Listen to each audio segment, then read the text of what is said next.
اعوذ باللہ من الشیطان الرجیم، بسم اللہ الرحمن الرحیم۔ مہتاب حیدر ایک نئے ایپیسوڈ کے ساتھ آپ کی خدمت میں حاضر ہے، اور آج میں نے جن کو ریکویسٹ کی ہے انٹرویو کے لیے، وہ پاکستان کی ایک نمایاں شخصیت ہے، نہ صرف جرنلزم کے حوالے سے بلکہ اس حوالے سے بھی کہ انہوں نے جو میں نے ان کے بارے میں پڑھا ہے، ان سے ایک یا دو دفعہ میری ملاقات بھی ہوئی ہے، وہ ایک ڈفرینٹ پرسنالٹی ہیں، اور انہوں نے ہمیشہ پاکستان میں ایک ڈفرینٹ قسم کا جو ہے وہ پرسپیکٹو لے کر آتی ہیں، چاہے جرنلزم ہو، چاہے ان کی پرسنل لائف ہو، چاہے ان کے نظریات ہوں۔ آپ یہ دیکھیں گے کہ انہوں نے ہمیشہ حق کی آواز بلند کرنے کی کوشش کی ہے، اور ہمیشہ صحافیوں کے ساتھ بھی کھڑے ہو کر ان کے ساتھ بھی یکجہتی کا اظہار کیا ہے۔ آج کی جو میری شخصیت ہے ان کا نام ریحام خان ہے۔ یہ پاکستان میں کوئی بھی ایک شخص ایسا نہیں ہوگا جو ان کے بارے میں جانتا نہ ہو، تو میں آج کوشش کروں گا کہ ان پہلوؤں پہ بات کروں جن پہ پہلے انہوں نے بات نہ کی ہو۔ مثلاً میم، میں سب سے پہلا جو آپ سے سوال کرنا چاہوں گا، ایک تو تھینک یو ویری مچ، آپ نے مجھے ٹائم دیا ہے، اور پہلا سوال جو میں آپ سے میم کرنا چاہوں گا وہ یہ ہے کہ اگر آپ اپنی پرسنالٹی کو ڈسکرائب کریں تو کیا آپ ڈومیننس پہ یقین رکھتی ہیں یا آپ سبمسو ہیں، کیا ہیں؟ چونکہ اگر آپ کی کتاب پڑھی جائے تو اس میں محسوس ہوتا ہے کہ بچپن میں میرے خیال میں آپ زیادہ نہیں بولتی تھیں، یا زیادہ شرارتی نہیں تھیں، یا زیادہ باتیں نہیں کرتی تھیں، لیکن اگر آپ کی لائف آپ کی دیکھی جائے تو وہ تو بڑی زبردست قسم کی ایک یعنی اسرٹیو قسم کی پرسنالٹی آپ کی۔ تو آپ خود بیان کریں کہ آپ اپنی شخصیت کو کس طرح سے ڈسکرائب کرتی ہیں۔ مجھے لگتا ہے آپ نے میری کتاب نہیں پڑھی، آپ نے رانا ثناء اللہ کی کتاب پڑھی ہے، جو کیونکہ میں نے کتاب میں لکھا ہے میں ایکچولی بہت زیادہ لاڈلی، بہت زیادہ حد درجہ لاڈلی اور بہت شرارتی۔ بلکہ میں نے ایک لائن لکھی ہے کہ مجھے والدہ میری رانا سانگا کہتی تھی، کیونکہ میری جو حرکتیں تھی تو روز زخمی ہونے والی۔ تو یہ جو حادثوں کا شوق ہے مجھے، یہ بچپن سے ہے۔ تو مجھے تو بچپن اپنا سارا یہی یاد ہے کہ روز ٹیٹنس کا ٹیکا لگ رہا ہے۔ سو بٹ آئی واز شرارتی بٹ ناٹ بدتمیز، بیکاز میں بہت زیادہ پیار سے لاڈ میں پلی ہوں، ماں باپ کی بھی لاڈلی، اور بڑے بہن بھائی جو ہیں، چونکہ وہ کافی ایج گیپ ہمیں زیادہ تھا، انہوں نے بھی بہت پیار کیا ہے۔ تو بہت ہی زیادہ، جس کو ہم پشتو میں کہتے ہیں نیازبین، اس طریقے کی میری پرورش ہوئی۔ اور اسرٹیو میں نے سیکھا ہے اپنی جو ہمارے خاندان کی خواتین ہیں۔ بہت سے لوگ یہ نہیں سمجھتے کہ جو پشتون روایات ہیں، جو ہزارہ کی روایات ہیں، اس میں یہ ایک غلط تاثر ہے مغربی دنیا میں کہ ہماری خواتین کے منہ میں زبان نہیں، یا وہ سوچ سمجھ نہیں سکتی۔ ایکچولی تو میں نے بڑی اسٹرانگ کیریکٹرز دیکھی ہیں۔ تو میں کتاب میں بھی اپنی دادی کا ذکر کرتی ہوں، اور میں بتاتی ہوں کہ وہ ان کی اپنی ایک پریزنس تھی گاؤں میں، اور دادا کی اپنی تھی، اور ان کے پاس لوگ اپنی امانتیں بھی چھوڑ کے جاتے تھے، اپنے تنازعات بھی جو تھے، مسئلے حل کرنا، اور وہ شی واز ویری assertive۔ لیکن I think کہ یہ بہت ضروری ہے سمجھنا کہ ہماری پرورش جس طرح سے ہوئی ہے، تو میرا خیال ہے کہ وہ ریبیلیس اسپرٹ تو میری ہمیشہ سے انڈیپینڈنٹ یا کہا جائے، لیکن کچھ طور طریقے، روایات، پرورش اس طرح ہوئی ہے کہ بڑوں کا احترام، گھر میں اونچی آواز میں بڑوں کے سامنے بات نہ کرنا، یہ چیزیں تو ہمیں تہذیب سکھاتے ہیں۔ جو میں نے سوال کیا نا میم، اس کی بنیادی وجہ یہ تھی کہ کتاب میں نے پڑھی ہے ویسے آپ کی، اس میں یہ تھا کہ مثلا آپ کی جو پہلی شادی ہوئی تو آپ نے ان کو ایک دفعہ میرے خیال میں وہ باہر تھے تو وہ ملے آپ کو، تو یعنی آپ نے وہ جس طرح گھر والوں نے کہا ارینج میرج، تو اسی حساب سے آپ نے قبول کر لیا اس کو۔ تو میں اس وجہ سے جو ہے وہ بیسیکلی وہ بات کر رہا تھا۔ لیکن دیکھیے، میں نے یہ لکھا ہے کہ assertive اور انڈیپینڈنٹ ہونا ایک چیز ہے، لیکن میں نے یہ کتاب میں لکھا ہے کہ جو میں نے زندگی میں کیا ہے وہ محبت کی وجہ سے کیا ہے۔ یعنی ماں سے اتنی محبت تھی، والدین سے اتنی محبت تھی کہ اور کوئی خاص شوق نہیں تھا، نہ اس وقت شادی کا شوق تھا، نہ بعد میں جب شادی کی، لیکن چونکہ وہ گھر کی فیملی کا رشتہ تھا، پھوپھی کے بیٹے تھے، پھوپھی کی میں بہت لاڈلی تھی، میری بہت اچھی، میری ساس اللہ ان کو جنت نصیب کرے، انتہائی نیک خاتون، بہت ہی اچھی خاتون تھی۔ تو وہ اس وقت ظاہر ہے کہ جب بہن بھائی سے رشتہ مانگتی ہے تو وہ پھر نہ نہیں ہوتا، لیکن آئی نیو کہ شادی تو کرنی ہے، تو میرے ذہن میں کوئی آئیڈیل نہیں تھا کہ اس شخص کا انتظار کیا جائے۔ تو میں نے سوچا جیسے جیسے والدین سوچتے ہیں کہ یہ سیٹلڈ ہے چلے کر لیتے ہیں، اور دوسرا یہ کہ انہوں نے ایسی بات کہی کہ چونکہ ان کی شادی ان صاحب کی شادی بڑے عرصے سے نہیں ہوئی تھی، تو جس طریقے سے میری پھوپھی نے اپنے بھائی کو آ کے کہا کہ وہ کہتا ہے کہ کہیں اور شادی نہیں کروں گا، اور وہ شادی نہیں کر رہا، اتنی عمر گزر گئی ہے، باقی سب کے بچے ہو گئے ہیں، جس طریقے کی باتیں لوگ کرتے ہیں. تو میں آئی تھنک کہ میں تھوڑی سی obviously انسان بچہ 18 سال کی بچی کو سمجھنی ہوتی، مجھے واقعی نہیں سمجھتی، تو میں نے سوچا کہیں تو شادی کرنی ہے، تو in a way it's an arranged marriage, لیکن یہ بھی نہیں کہا جا سکتا کہ کوئی زبردستی فورسڈ میرج ہے. مجھے کوئی اعتراض نہیں تھا جہاں بھی کرا دیتے. تو اب زیادہ assertive ہو گئی ہوں.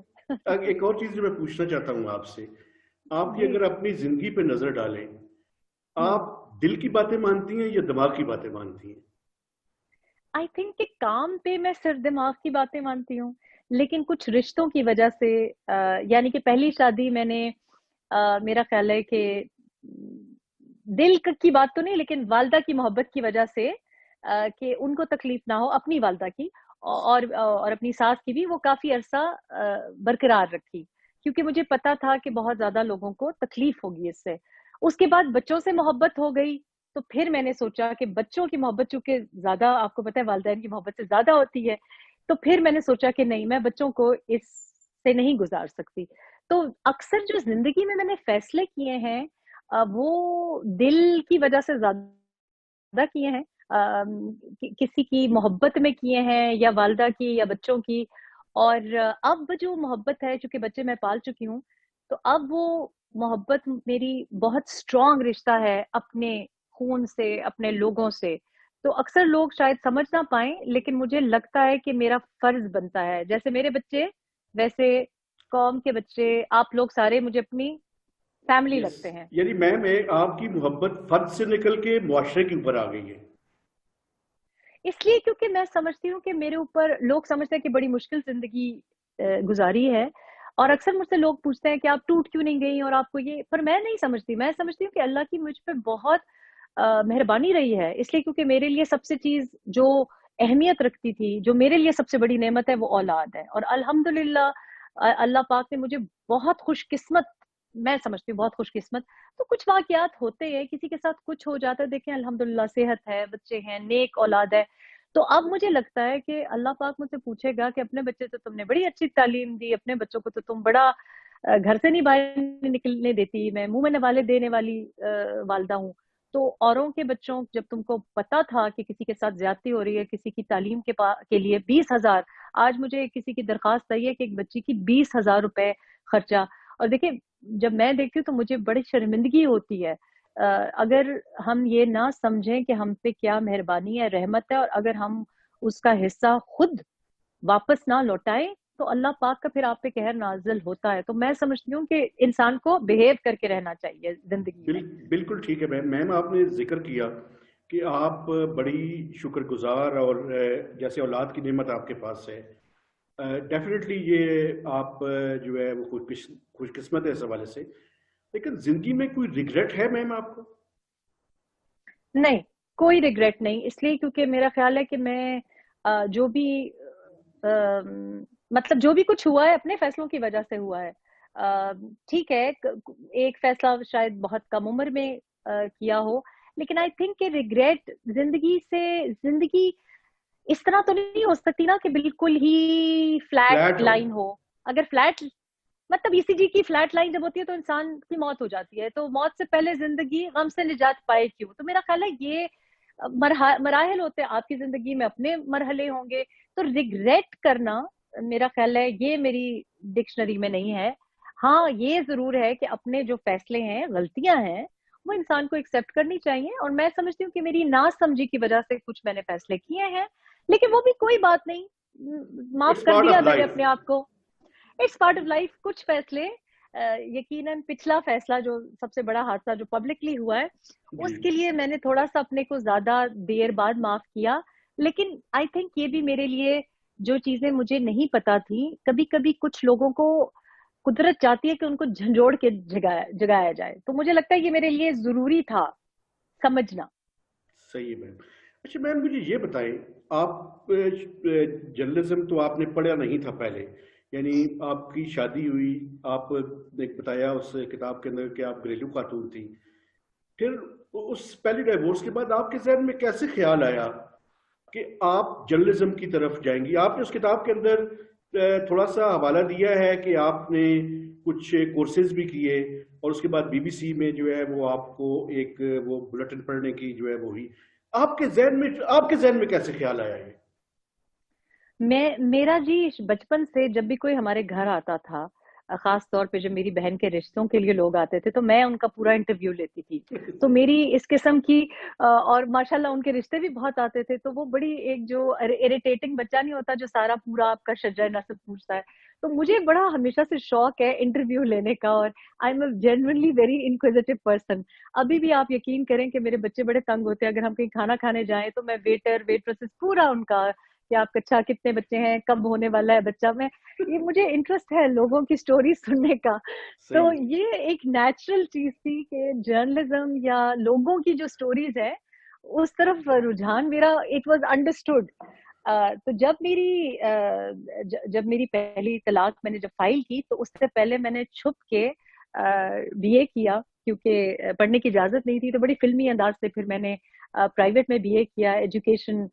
وہ جس کی فیک ڈگری کی بات کرتے ہیں وہ ماشاءاللہ یونیورسٹی پشاور کی بی اے کی ڈگری ہے، تو وہ ایجوکیشن میں تھی کیونکہ مجھے ایجوکیشن کا اور میرا آئیڈیا یہ تھا کہ میں آگے جا کے سوشیولوجی میں اور اینتھروپولوجی میں، وہی جو ٹھیک انسانوں ہے. میں جو شوق ہے اس میں ماسٹرز اور پی ایچ ڈی کروں گی. تو اس کے بعد جب طلاق ہوئی تو روٹی روزی کمانی تھی، اور میں نے پھر ایک نہیں کافی 2-3 ڈپلوما شروع کیے جو کہ جرنلزم سے متعلق تھے. تو ان میں آپ کو کیمرے کے سامنے وقت ملتا ہے، چینلز کے ساتھ ایسوسیٹڈ ہوتے ہیں. وہاں سے مجھ کو پہلی نوکری ملی اور وہ اس وقت پیسوں کی اشد ضرورت تھی، ساتھ ساتھ میں اور کام بھی کرتی تھی، لیکن وہ انہوں نے کچھ فوری طور پہ ہی مجھ کو ٹیلی ویژن کے سامنے پروڈکشن اور پریزنٹنگ. تو I was making a good earning. پھر اس کے بعد کوئی میرا خیال ہے 2 سال کے بعد مجھ کو بی بی سی نے یہ آپشن دی کہ آپ نے پریزنٹر رول دیا، جو کہ خوش قسمتی کہہ لیں آپ، لیکن I was working very hard. تو میں ریڈیو بھی کر رہی تھی، ٹی وی بھی کر رہی تھی جب بی بی سی کی آفر آئی. تو اٹ واز جسٹ اور کوئی نوکری ملی نہیں، ٹیچر کی نوکری نہیں ملی ورنہ میں ٹیچنگ کر لیتی. سو آئی تھنک کیونکہ مجھے شوق بہت تھا کہ میں ٹیچنگ کی طرف بھی کافی رجحان تھا، لیکن اچھی نوکری مل گئی، میں نے نہ نہیں کی. صحیح ہے. اچھا میم اس کے بعد آپ یعنی جرنلزم وہاں سے کرنے کے بعد پھر آپ پاکستان جو ہے وہ آ گئی، اور پاکستان میں آپ نے مختلف ٹی وی چینلز کے اندر کام کیا. جی. تو عمران خان صاحب کا جو آپ نے شادی سے پہلے ایک انٹرویو کیا تھا جو آپ نے لکھا بھی اس کے اندر اپنی بک کے اندر بھی، جی تو اس سے پہلے کوئی آپ کو کوئی انڈیکیشن تھا کہ عمران خان صاحب اس انٹرویو کے بعد یا اس انٹرویو کے دوران آپ کو شادی کی آفر کر دیں گے؟ نہیں جی، بالکل بھی نہیں تھا. جس انٹرویو کا آپ اشارہ دے رہے ہیں وہ 15 مئی 2014 کا انٹرویو تھا. تو میری ان سے کوئی ملاقات نہیں تھی. مطلب ایسا نہیں تھا کہ میں ان کو کہیں سوشل سرکل سے پہچانتی یا جانتی. میں نے ایک انٹرویو ان کا 2013 میں کیا ہوا تھا ایک چینل کے لیے، نیوز ون کے لیے. اور اس انٹرویو کے دوران اور اس سے پہلے کوئی خاص مجھے وہ ذرا تھوڑے سے عجیب سے لگے، عجیب سے اس طرح کہ ان کو کچھ خبروں وبروں کا کچھ پتہ نہیں تھا. تو وہ بڑی ڈیفیکلٹ کانورسیشن تھی، جو آپ کو پتہ ہے انٹرویو سے پہلے انسان ذرا بات کرتا ہے، تو وہ مجھے اب میں نے بھی نہیں کی اور انہوں نے بلکہ میرا انٹرویو لینے کی کوشش کی. تو مجھے ذرا انکمفرٹیبل لگا کہ میں آپ کا انٹرویو لینے کے لیے آئی ہوں، مجھ سے کیوں پوچھ رہے ہیں کہ آپ کہاں سے آئی ہیں، کہاں رہتی ہیں. I didn't like it very much. میں زیادہ، میری عادت نہیں ہے کہ انٹرویو سے پہلے نہ کسی سے زیادہ بات چیت کروں نہ بعد میں، کیونکہ انٹرویو ہی کے دوران آپ ایکسپلور کرتے ہو کہ پرسنالٹی کیسی ہے. جب دوسرا انٹرویو لیا کچھ 18 مہینے کے بعد 2014 میں مئی میں، تو انٹرویو 2 بار وہ کینسل کر چکے تھے. تو میرا موڈ کافی خراب تھا، کیونکہ ایک نوک جھونک ان کے ساتھ بھی نعیم الحق صاحب کے نام پر اور ان کی کچھ حرکتوں کی وجہ سے ہو چکی تھی آفیشیل لیول پہ پی ٹی آئی سے. کچھ اعتراضات تھے مجھے ان کی بات چیت کرنے کے طریقے سے، خواتین سے بات چیت کرنے کے طریقے سے. تو میں نے کمپلین کی تھی، اور اس کے بعد چیئرمین صاحب جو تھے پی ٹی آئی کے، ان کا بھی کوئی مثبت جواب نہیں ملا تو مجھے بھی غصہ آ گیا. تو وہ انٹرویو 2-3 دفعہ کینسل ہو چکا تھا. تو اسی وجہ سے میں انٹرویو کے شروع میں کہتی ہوں کہ بڑی دیر کی مہربان آتے آتے وہ میں ان کو ایکچولی تنزیہ کہہ رہی تھی. لیکن اس سے میں وہ بہت ہی فرینڈ بیٹھے ہوئے تھے. تو میں بھی پریشان, میری پروڈکشن ٹیم بھی پریشان کہ پہلے تو وہ کبھی انہوں نے کسی کو سلام نہیں کیا تھا.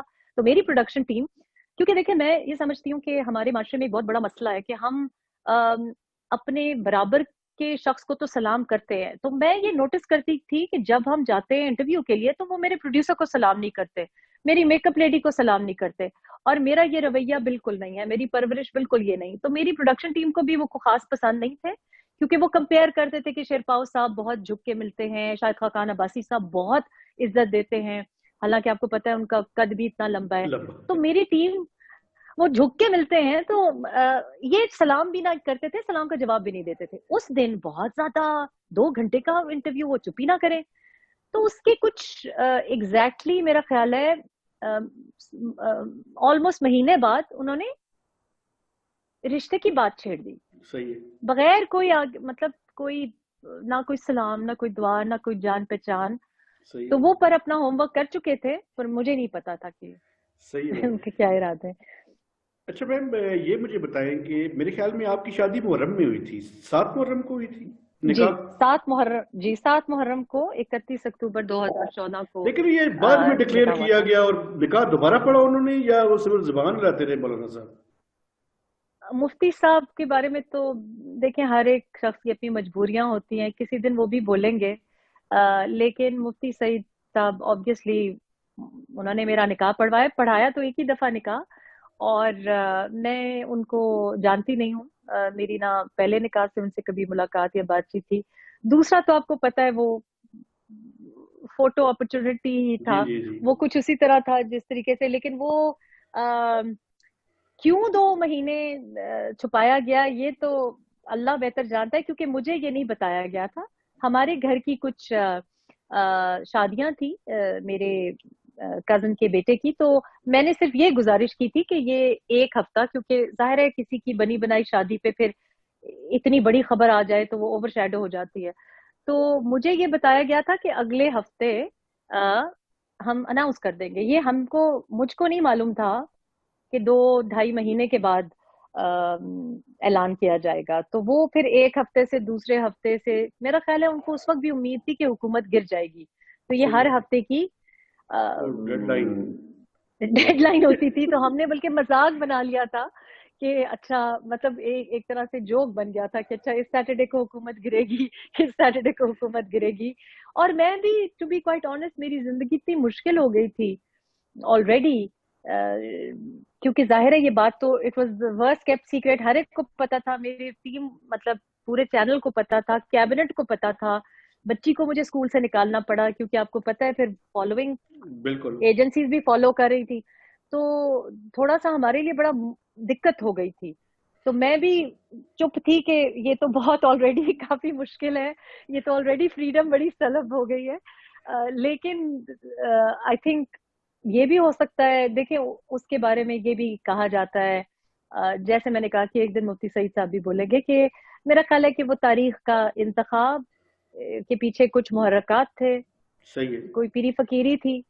تو میرا اس کے ساتھ کوئی تعلق نہیں تھا, نہ تاریخ کے انتخاب کے ساتھ کوئی تعلق تھا. یہ میری ایک اور غلطی ہے کہ اس وقت جب میرے اوپر ٹینشن کریٹ کی گئی کہ نہیں اسی جمعے کو نکاح ہونا ضروری ہے, تو حالات کچھ ایسے بنا دیے گئے تھے سیفٹی ریلیٹڈ, اور کچھ باتیں اس قسم کی ہو رہی تھی کہ بعد میں مجھے اس وقت نہیں خیال آیا کہ آج 7 محرم ہے, کیونکہ I was under lot of pressure. تو بعد میں مجھے خیال آیا کہ شاید مجھ کو تھوڑی سی سینسٹیوٹی ہونی چاہیے تھی. اچھا میم, ایک اور چیز, پچھلے دنوں وہ پھر ڈرگز کے بارے میں گفتگو کرتے ہوئے پائے گئے ہیں ایک انٹرویو میں مشہور حمزہ علی عباسی کے ساتھ. تو کیا اب مجھے یہ پوچھنا نہیں چاہیے لیکن میں پوچھوں گا, دیکھیں چونکہ وہ اس ٹائم ملک کے پرائم منسٹر ہیں, ان کے بارے میں مشہور ہے کہ وہ ڈرگز استعمال کرتے ہیں, کوکین کے بارے میں بڑی باتیں ہوتی رہی ہیں. آپ نے اپنی آنکھوں سے کوئی چیز ایسی دیکھی ہے؟ میں نے تو جی اپنی آنکھوں سے دیکھا تھا, تو اس وجہ سے کتاب میں لکھا ہے. جو میں نے اپنی آنکھوں سے دیکھا وہی کتاب میں نے لکھا ہے. بات یہ ہے کہ پتہ نہیں ان کو کون یہ مشورے دیتا ہے, روز ہی کچھ ایک ایسا مشورہ دیا جاتا ہے. آج ڈی جے بٹ کو اریسٹ کر دیا گیا ہے, حمزہ عباسی کو سامنے بٹھا کے. یہ حمزہ عباسی صاحب وہی شخص ہیں, اچھا یہ وہی شخص ہیں کہ جن کو بیچاروں کو, بیچارہ بھائی ہے میرا, 3 سال سے تو یہ غائب تھے, کوئی نوکری شوکری ان کو نہیں ملی. 3 سال پہلے, 2.5 سال پہلے جب کتاب کی بات, انہوں نے کتاب کی پبلسٹی کی, مفت میں پبلسٹی کی, خود ٹیلی ویژن چینل پہ جا کے کہا. بلکہ کل رات مجھے کسی شخص نے بتایا کہ انہوں نے تو کہا تھا, کیونکہ میرا خیال ہے کہ حمزہ کا نام کتاب میں نہیں ہے, میرا خیال ہے کہ حمزہ عباسی کا جس طرح سے انہوں نے نام بتایا, یہ انہوں نے خود پبلسٹی کی ہے. کیوں کرنا چاہتے ہیں ایسی پبلسٹی, اللہ بہتر جانتا ہے. کیوں میچنگ جوڑوں میں بیٹھتے ہیں, مطلب ایک ہینڈسم کیا کافی نہیں ہے کہ اس سے 2 ہینڈسم ہمیں دیکھنے پڑتے ہیں؟ یہ کون مشورے ان کو دیتا ہے؟ تو میرا تو خیال ہے کہ میری کتاب میں جو باتیں لکھی گئی ہیں, آپ کو یاد ہوگا کہ اس وقت انہوں نے ایک چیپٹر کا نام حمزہ عباسی نے ٹی وی پہ بیٹھ کے کہا تھا, sex drugs and rock and roll. ابھی وہی اسکرپٹ تھی. تو اللہ بہتر جانتا ہے کہ ان کو کون یہ مشورے دیتا ہے. کیونکہ اگر یا تو آپ چاہتے ہیں کہ ساری دنیا آپ کے اوپر ہنسے, یا آپ چاہتے ہیں کہ ریحام خان کی کتاب کو آپ پروف کے ساتھ ثابت کریں اپنی حرکتوں کے ساتھ. میں تو یہی سمجھ سکتی ہوں, کیونکہ اس انٹرویو سے تو یہی آشکار ہو رہا تھا کہ یہ ثبوت فراہم کرنا چاہ رہے ہیں. وہ باتیں جو میں نے کہی ہیں اور وہ باتیں جو میں نے نہیں کہی ان کی بھی. صحیح ہے. تو میرا خیال ہے کہ تھوڑے سے جو ان کا جو مشاورتی ٹولہ ہے, جو ان کے لیے جو اسپیشل اسسٹنٹس ہیں, ان کی تبدیلی کر لیتے, اور تو کوئی تبدیلی نہیں کی تو شاید. لیکن میم اگر یہ انٹرویو دیکھیں حمزہ عباسی کا, تو وہ اپنے تجربات بیان کرتے ہیں, خاص کر ڈرگس کے بارے میں. تو اس سے تو یعنی اس سے تو بالکل پتہ چلتا ہے کہ ان کے تجربات ہیں ان چیزوں کے حوالے سے. دیکھیے, اعترافی جرم, اعترافی بیان اگر کوئی دینا چاہتا ہے تو میں اور آپ کون ہوتے ہیں؟ مطلب میں تو اس بات پہ حیران ہوں.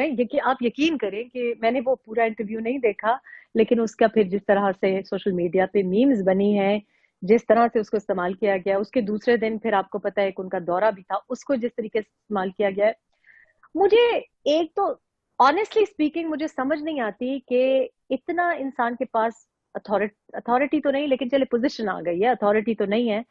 آئی تھنک کہ یہ تو ان کی گھبراہٹ کا ایک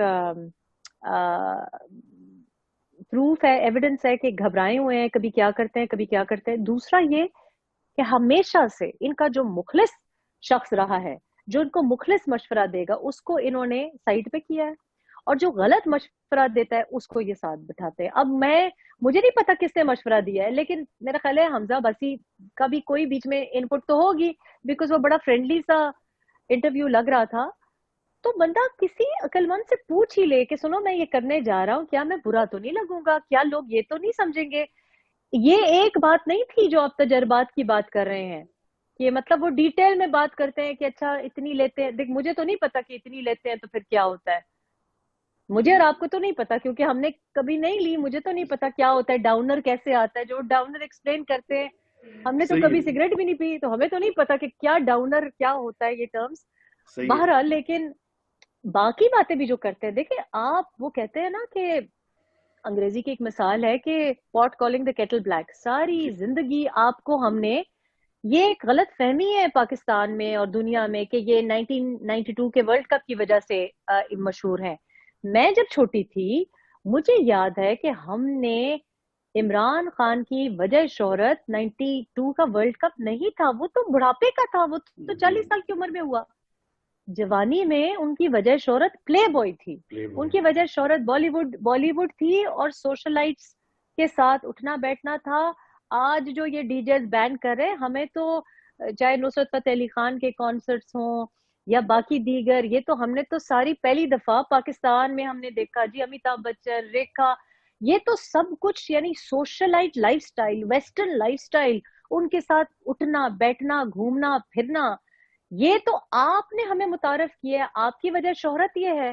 میرا خیال ہے اسحاق ڈار صاحب کو تو نہیں پتا, اسحاق ڈار صاحب نے تو کبھی یہ رونقیں نہیں دیکھی ہوں گی, نہ ہم نے کبھی دیکھی ہے. اور یہ اتنی انتہائی غیر ذمہ دارانہ بات ہے. آپ یقین کریں کہ میں نے انٹرویو نہیں دیکھا, لیکن مجھے تمام اوورسیز پاکستانیز کی, جن کی بیگمات باہر کی ہیں اور جو یہاں پہ اوورسیز پاکستانیز ہیں, انہوں نے اپنا اوورسیز پاکستانی ووٹر ڈیمیج کیا ہے. بیکاز دیکھیں جو باہر لوگ رہتے ہیں وہ زیادہ اپنے کلچر سے جڑے ہوتے ہیں. جی بالکل. اور مغربی لوگ بھی جو ہیں, میرے تو کوئی پڑوسی, میرا تو کوئی کولیگ ایسا نہیں, میں نے تو کبھی زندگی میں کسی کو ڈرگز کرتے ہوئے نہیں دیکھا, کسی کو کسینوں میں جاتے ہوئے نہیں دیکھا.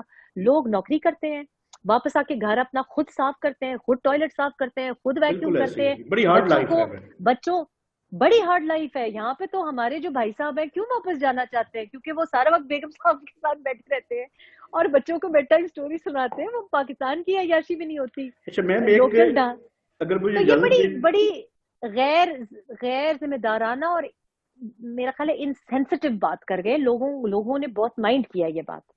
اچھا میم ایک وقفہ لیتے ہیں تاکہ وقفے کے بعد دوبارہ جو ہے وہ خدمت میں حاضر ہوں گے. آپ ہمارے ساتھ ہی رہیے اور وقفے کے بعد حاضر ہوتے ہیں.